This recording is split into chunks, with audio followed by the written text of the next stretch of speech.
Vamos continuar nessa aula a conversar sobre restituição, sobre compensação e também sobre o reembolso.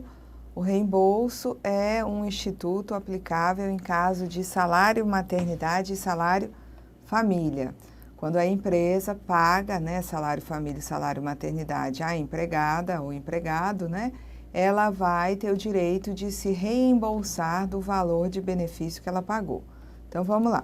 A restituição é o procedimento administrativo mediante o qual o sujeito passivo ele é ressarcido pela Receita de valores recolhidos indevidamente à Previdência ou a outras entidades e fundos. Também se aplica a restituição para outros tributos, mas aqui nos interessa como é o funcionamento da restituição relativamente a contribuições previdenciárias e contribuições para outras entidades ou fundos, que são as contribuições destinadas a terceiros.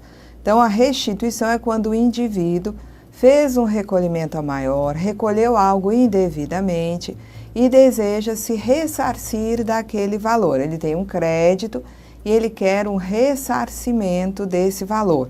Então, o contribuinte vai pedir a restituição e existe um programa específico para esse fim.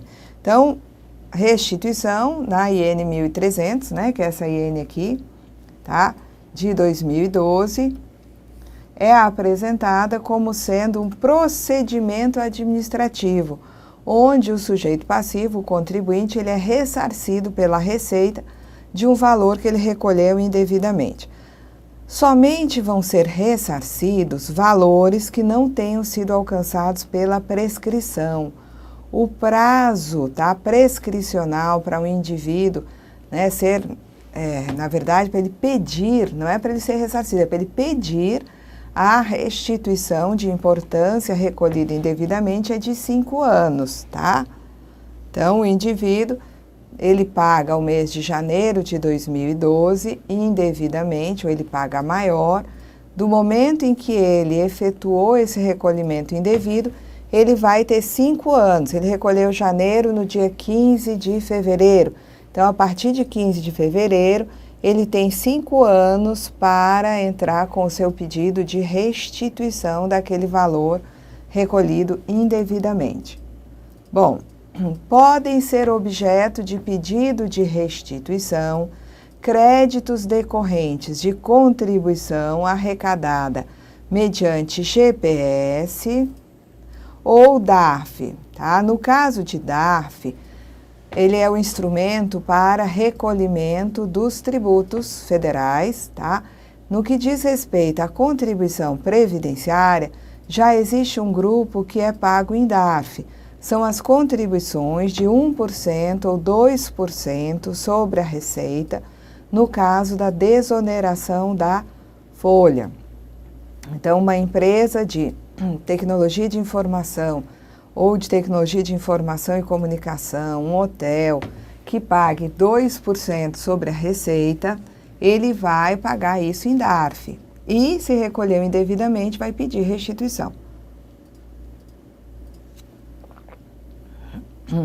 Então, podem ser objeto de pedido de restituição aqueles créditos que foram recolhidos, são relativos à contribuição arrecadada através da Guia da Previdência Social, GPS, ou através de documento de arrecadação de receitas federais, que é o DARF.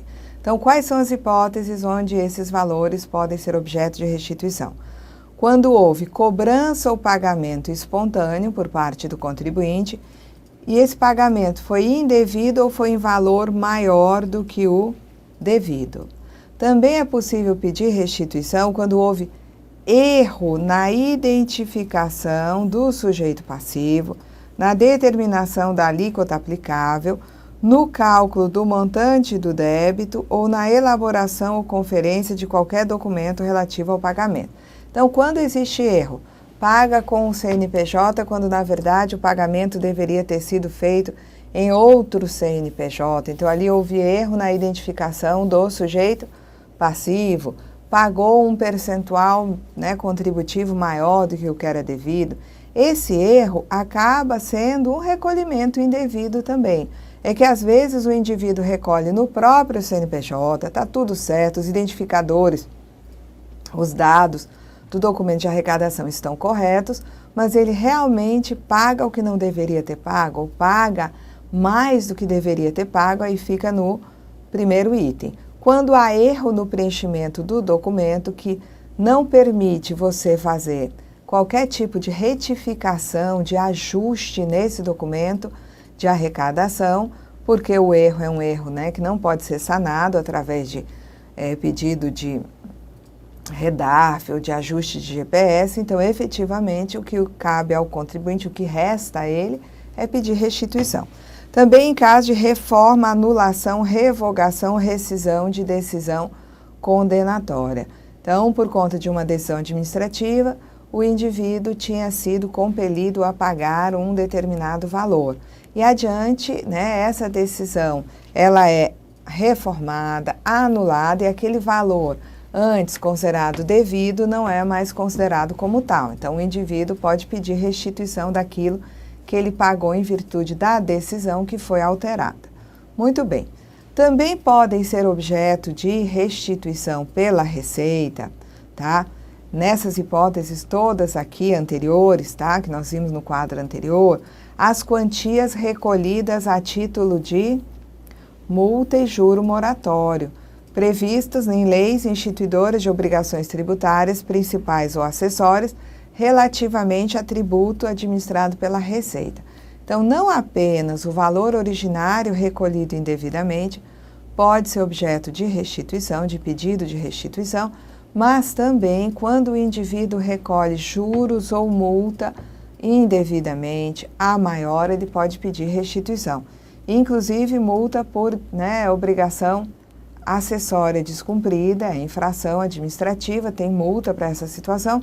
Quando ele paga indevidamente essa multa, né, por descumprimento de obrigação acessória, ele pode pedir restituição, tá? Também é possível ocorrer a restituição de contribuições destinadas a terceiros, que são aquelas entidades e fundos.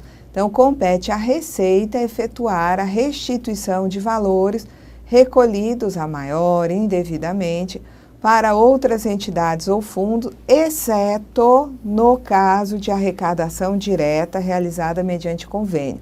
Então, aquela disposição que nós examinamos no regulamento, na aula anterior, onde encontramos que, para que se restitua terceiros, isso só poderia acontecer se houvesse um pagamento a maior ou indevido de terceiros e contribuição previdenciária, que no caso de pagamento indevido somente de terceiros, o contribuinte teria que ir diretamente na entidade. Vocês veem que a IN não mantém essa disposição. A instrução normativa só mantém a disposição de que restituir terceiros é papel da Receita, a não ser naqueles casos em que o contribuinte tenha convênio para arrecadar diretamente ao terceiro. As contribuições destinadas a terceiros, elas são pagas na guia da Previdência Social. Essa guia, ela tem campo para as contribuições previdenciárias e campo para recolhimento de terceiros. Então, se o terceiro foi pago aqui através da guia da Previdência Social, o pedido pode ir para a Receita. Mas existem casos em que o pagamento, não vai através da guia. O pagamento é feito diretamente à entidade envolvida.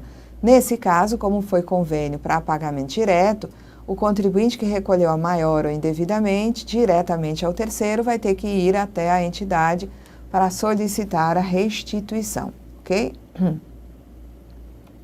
Bom, o direito à restituição está condicionado à comprovação do recolhimento ou do pagamento do valor a ser requerido. Então, quando se preenche o pedido de restituição, no programa que é feito especificamente para esse fim, ou quando se entrega um formulário para pedir restituição, é preciso comprovar o recolhimento ou o pagamento do valor que está sendo pleiteada a restituição. Vamos lá. Então, a restituição de contribuições previdenciárias declaradas incorretamente fica condicionada à retificação da declaração. Então, se na GFIP tem um valor declarado de 10 mil como devido, e existe aí um erro, certo?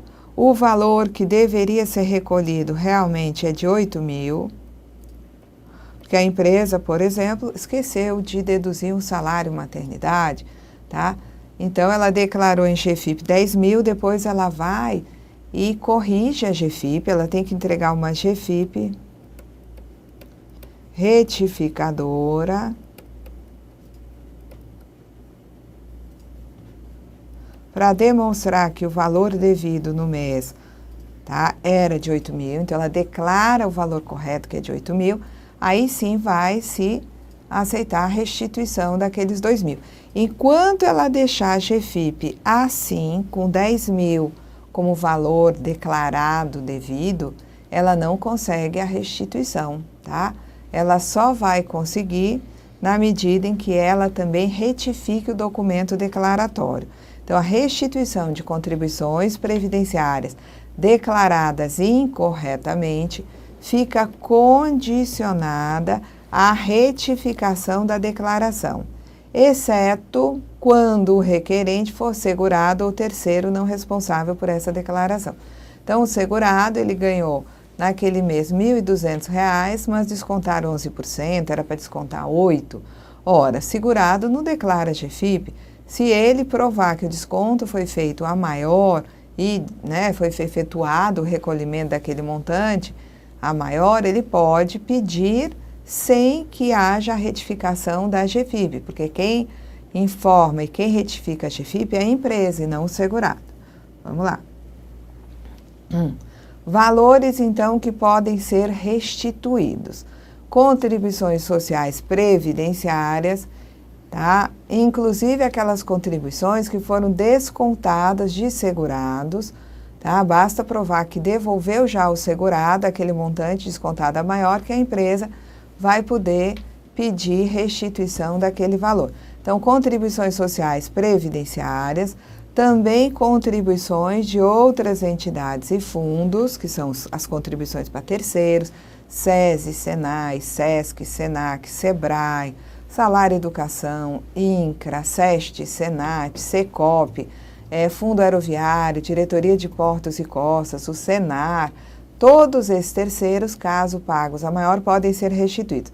Também, quando for o caso, a atualização monetária não houve pagamento de atualização nos últimos anos, então dificilmente eu vou encontrar um valor recolhido a maior de atualização monetária, mas a previsão está aí. E também multa e juro de mora pagos indevidamente podem ser objeto de restituição. Também se pode pedir restituição de um salário família que não foi deduzido em época própria. O salário família, no mês que ele é pago, ele pode ser reembolsado na guia que quita as contribuições daquele mês. Tá? Salário maternidade também. Salário maternidade, pago assegurado empregada, não deduzido em época própria. Se salário família e salário maternidade não foram deduzidos em época própria, tanto esses valores podem ser compensados, quanto o contribuinte pode pedir restituição do valor do benefício que ele não deduziu naquele mesmo mês, tá? Também, né, podem ser objeto de restituição as contribuições destinadas a outras entidades e fundos, no caso, contribuições destinadas a terceiros. Vamos lá. Podem requerer a restituição os responsáveis diretos pelo recolhimento indevido ou a maior. Então, a empresa recolheu a maior, as contribuições a seu cargo e a descontada do empregado, do contribuinte individual que lhe prestou serviço, ela pode pedir restituição. Ela pode não ser a contribuinte, mas é a responsável pelo requerimento. Ora, quando é uma contribuição descontada de outro, foi descontado a maior, recolhido um valor a maior, a empresa, enquanto responsável, ela pode pedir desde que ela demonstre ter devolvido ao interessado, a quem teve, né, aquele ônus, ou então estar autorizada pelo contribuinte a pedir em seu nome. Então, pode requerer a restituição os responsáveis diretos pelo recolhimento indevido a maior, a empresa ou equiparado, o empregador doméstico. Eles podem requerer a restituição de valor descontado indevidamente dos empregados ou dos empregados domésticos, caso comprove o ressarcimento às pessoas físicas referidas. Também podem requerer a restituição de valores que lhes tenham sido descontados indevidamente, mesmo não sendo responsáveis pelo recolhimento, o segurado empregado, inclusive o doméstico, o segurado trabalhador avulso, o segurado contribuinte individual, o produtor pessoa física, o segurado especial e a associação desportiva que mantém equipe de futebol profissional. Por exemplo, uma entidade promotora, ao descontar os 5% da associação desportiva, acabou descontando um valor maior e recolhendo um valor maior à Previdência. Ora, quem é responsável pelo recolhimento é a entidade promotora, mas isso não impede que a própria associação desportiva demonstre que ela sofreu um desconto a maior, mostre a guia onde foi feito aquele recolhimento, que superou os 5% da receita do evento esportivo, e daí a própria associação, embora não seja responsável pelo recolhimento dos 5% sobre a receita do evento, pode pedir a restituição, tá? Vamos lá. A restituição, ela é requerida por meio do PERDCOMP, tá? Que é o pedido eletrônico de restituição, ressarcimento e da declaração de compensação, tá? Ou então na impossibilidade de sua utilização, do programinha, tá? Esse programa, o pedido eletrônico de restituição, a pessoa não tem como pedir, é impossível, ou porque o sistema não permite, está dando erro de sistema, ou porque a sua condição, particular de crédito que ela possui não permite isso. Então, o pedido vai ser formalizado mediante a apresentação de um formulário, que é o pedido de restituição de valores indevidos relativos à contribuição previdenciária. Vamos lá. Esse pedido eletrônico de restituição deve ser apresentado na internet pela pessoa física ou pelo estabelecimento matriz da pessoa jurídica que houver pago à União indevidamente ou em valor maior que o devido, quantia a título de tributo ou contribuição administrada, pela Receita Federal do Brasil, inclusive a contribuição previdenciária. Então, quando houver recolhimento a maior de contribuição, inclusive a contribuição previdenciária, é possível usar o pedido eletrônico de restituição. E quando é pessoa jurídica, é o estabelecimento matriz da pessoa jurídica que faz o pedido. Vamos lá. Bom, deixa eu ver se eu pulei 2, não, pulei 1. A compensação também é um instrumento de que dispõe o contribuinte para poder reaver um crédito, tá? Só que no caso da compensação, o sujeito passivo, ele apura o crédito, esse crédito é até passível de restituição ou de reembolso, mas em vez de pedir reembolso ou pedir a restituição, o indivíduo, o contribuinte, aí vai utilizar esse crédito em compensação de contribuições previdenciárias correspondentes a períodos subsequentes. Então, ele tem um valor relativo a janeiro de 2013, um valor de R$1.000 que ele recolheu a maior. Quando chega em setembro de 2013, ele vai pegar este valor, ele poderia ter já pedido restituição, ou se fosse salário maternidade ou salário família, ele poderia ter efetuado reembolso. Mas não, ele não pediu restituição, então ele talvez tenha verificado a existência desse crédito só agora, e ele entende de fazer a compensação. Então, no mês de setembro, a contribuição devida é de R$12.000. Ora, esse crédito de 1.000 atualizado pelo acréscimo de Selic, mais 1% para o mês de setembro, Selic de fevereiro a agosto, mais 1% em setembro, isso vai ser aplicado no valor originário e o crédito, então, é correspondente a R$1.000, mas atualizado por juros, né? Então, esses R$1.000 atualizados vão ser deduzidos aqui do recolhimento que tem para fazer,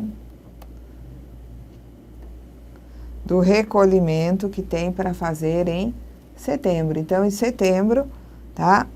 Ele vai deduzir aqui, quando do pagamento da contribuição, na verdade nem seria 1.000, seria mais de 1.000.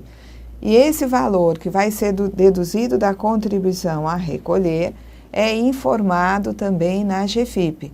Significa que em setembro ele estará pagando, na verdade, agosto. Na guia de agosto paga em setembro até o dia 20, ele deduz o crédito que ele tem, os 1.000 mais o juro que acumulou no período e paga só a diferença, ou seja, ele se compensou.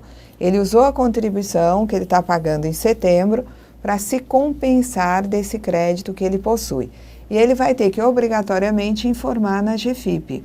Então, para efetuar a compensação, o sujeito passivo ele tem que estar em situação regular, relativa a créditos constituídos por meio de auto de infração ou notificação de lançamento, a parcelamentos e a débitos declarados.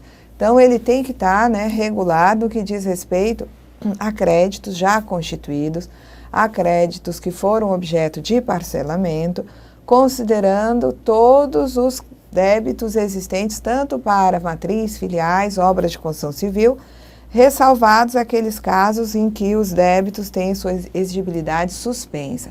Porque se ele tem uma contribuição parcelada e ele, né, quer se compensar, ele não vai poder fazer isso, ele tem que estar em situação regular. Ele tem um parcelamento que está em aberto, ele tem um auto de infração exigível, que ele não apresentou defesa, não apresentou recurso.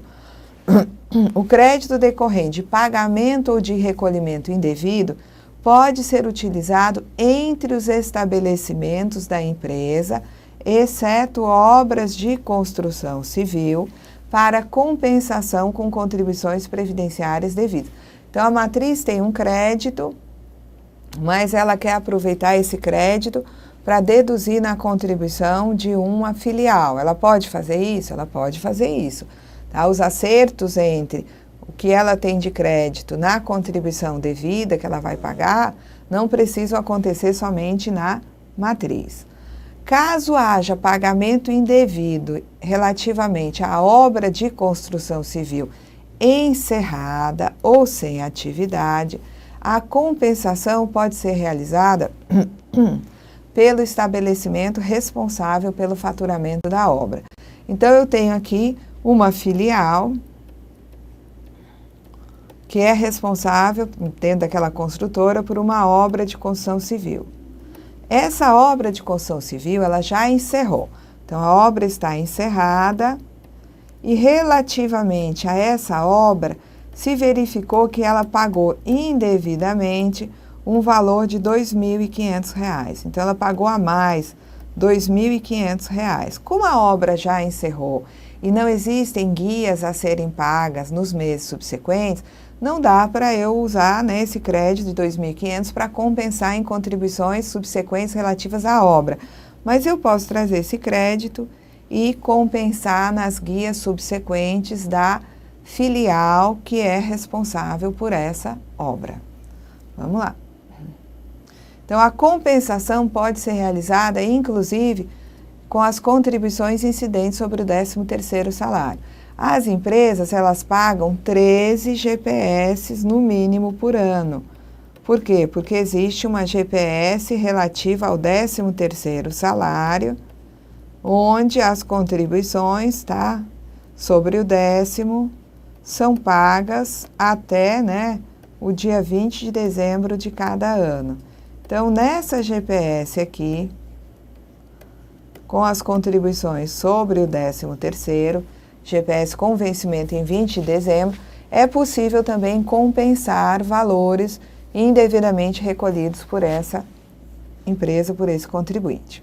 A empresa ou equiparada, ela pode efetuar compensação de valor descontado indevidamente sujeito passivo e efetivamente recolhida, desde que seja precedida do ressarcimento ao sujeito passivo. A empresa comprou produtos rurais de um segurado especial e descontou uma contribuição maior do que a devida, tá? Descontou como se estivesse comprando de uma pessoa jurídica.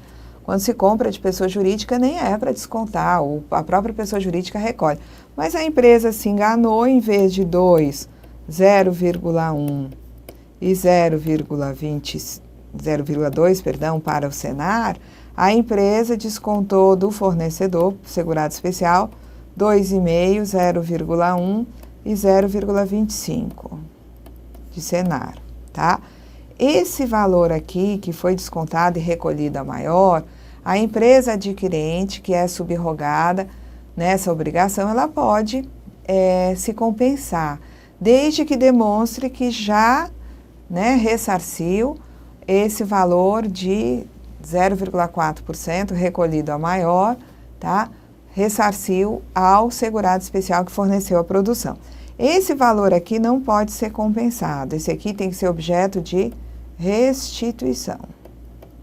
Então, aqui, compensação, eu não posso usar o Instituto da Compensação para utilização de créditos relativos à contribuição para terceiros, isso não é permitido. É vedada a contribuição de contribuições previdenciárias com o valor recolhido indevidamente para o Simples Nacional, instituído pela Lei Complementar 123, e para o Simples Federal, instituído pela Lei 9.317, ok? Então, a empresa que é optante do Simples e que realizou um valor, recolheu um valor a maior indevidamente, ela não poderá utilizar desse mecanismo da compensação de contribuições previdenciárias. Essa compensação, ela deve ser informada em GFIP na competência de sua efetivação. Então, naquele mês em que o indivíduo vai utilizar o crédito para efetivar a dedução das contribuições devidas no mês, deduz o crédito da contribuição que vai pagar no mês, é no mês da efetivação da compensação que esse crédito vai ser informado em GFIP, tá? No caso de compensação indevida, o sujeito passivo deverá recolher o valor indevidamente compensado, acrescido de juros e multa de mora. Então, se ele se compensou indevidamente, significa que da contribuição devida no mês, ele tirou alguma coisa a título de compensação, isso é indevido, então ficou faltando pagar uma contribuição do mês. Então, essa quantia que faltou ser recolhida, porque a compensação não poderia ter sido feita, no sentido de reduzir essa contribuição, essa diferença que ficou faltando recolher vai ser paga com juros e multa. Caso a compensação indevida decorra de informação incorreta em GFIP, vai ter que se corrigir a GFIP, vai ter que ter uma GFIP retificadora. Na hipótese de compensação indevida, quando se comprovar falsidade da declaração apresentada, o contribuinte, além dele ter que devolver o valor indevidamente compensado, ele vai ser objeto de uma multa isolada aplicada conforme previsto lá no artigo 44 da Lei 9.430, e essa multa vai ser aplicada em dobro, 150%, portanto, e terá como base de cálculo o valor total do débito indevidamente compensado. Então, ele se compensou indevidamente e ele, falsificou o valor que ele colocou lá na GFIP, houve falsidade na declaração do valor compensado. Ele vai verificar qual é o débito, tendo em vista essa compensação indevida. Em cima desse valor que faltou recolher no mês, aplica-se 150% de multa, e essa multa vai ser aplicada, no contribuinte que falsificou a declaração, no sentido de obter um crédito que não existia para deduzir da sua contribuição mensal. É vedada a compensação pelo sujeito passivo das contribuições destinadas a outras entidades ou fundos, ou seja, das contribuições destinadas a terceiros. No que diz respeito à retenção de 11%, a empresa, tá, a prestadora de serviço que sofreu a retenção no ato da quitação da nota fiscal, fatura ou recibo, pode se compensar. O contratante retém 11% da prestadora. A prestadora de serviços que sofreu essa retenção vai poder compensar o valor retido pelo contratante quando for recolher as contribuições devidas no mês. Então, o contratante reteve R$ 1.100, aquele valor de R$ 1.100, a prestadora de serviço contratada calcula as contribuições devidas no mês e depois desconta esses R$ 1.100 que foram retidos pelo contratante. Ela estará, assim, se compensando do valor da retenção efetuada, tá certo? Então, essa retenção, para ela ser compensada, ela tem que estar declarada em GFIP, na competência da emissão da nota, fatura ou recibo, tá? E tem que estar também destacada na nota fiscal, fatura ou recibo. Então, a contratada que sofreu a retenção de 11%, ela vai poder se compensar se ela declarou essa retenção em GFIP e se ela destacou na nota fiscal. O sujeito passivo que não optar pela compensação dos valores retidos, ou se após a compensação restar saldo em seu favor, pode requerer a restituição do valor não compensado. Se a contratada, tá, ela não destacou o valor da retenção na nota, fatura ou recibo, tá, ela somente vai poder receber a restituição pleiteada se ela comprovar que o seu contratante efetivamente recolheu o valor retido, ok? Vamos lá. A compensação da retenção pode ser efetuada somente com contribuições previdenciárias, não pode absorver contribuições destinadas a terceiros. As empresas contratadas para prestar serviço que sofrem retenção de 11% vão poder compensar a retenção com que elas devem à Previdência, jamais com que elas devem a terceiros. As contribuições para terceiros devidas no mês têm que ser integralmente recolhidas. O saldo remanescente da retenção de 11% pode ser também compensado nas competências subsequentes, e isso deve ser declarado em GFIP a cada competência onde vai acontecer a compensação, ou esse saldo pode ser objeto de restituição. Se depois da compensação efetuada pelo estabelecimento que sofreu a retenção de 11%, restar saldo, o valor desse saldo poderá ser compensado por qualquer outro estabelecimento da empresa, cedente mão de obra, ou seja, da prestadora de serviço. Inclusive nos casos de obra de construção civil, tá? Na mesma competência ou em competências subsequentes. O direito de pleitear a restituição extingue-se em 5 anos, contados do dia seguinte ao vencimento, para recolhimento da retenção efetuada com base na nota, fatura ou recibo. E quando for caso de reembolso e o valor a ser reembolsado, salário família ou salário maternidade, for superior às contribuições previdenciárias devidas no mês, o contribuinte ele pode compensar o saldo do salário família ou do salário maternidade nos meses subsequentes, ou pode requerer o reembolso diretamente à Receita, preenchendo aquele pedido eletrônico de restituição, tá? Então, se ele efetuou o recolhimento sem fazer a dedução do valor a reembolsar, ele pode compensar ou pedir restituição do salário família ou do salário maternidade. É vedada a dedução ou compensação das cotas de salário família ou salário maternidade nas contribuições arrecadadas para terceiros, tá?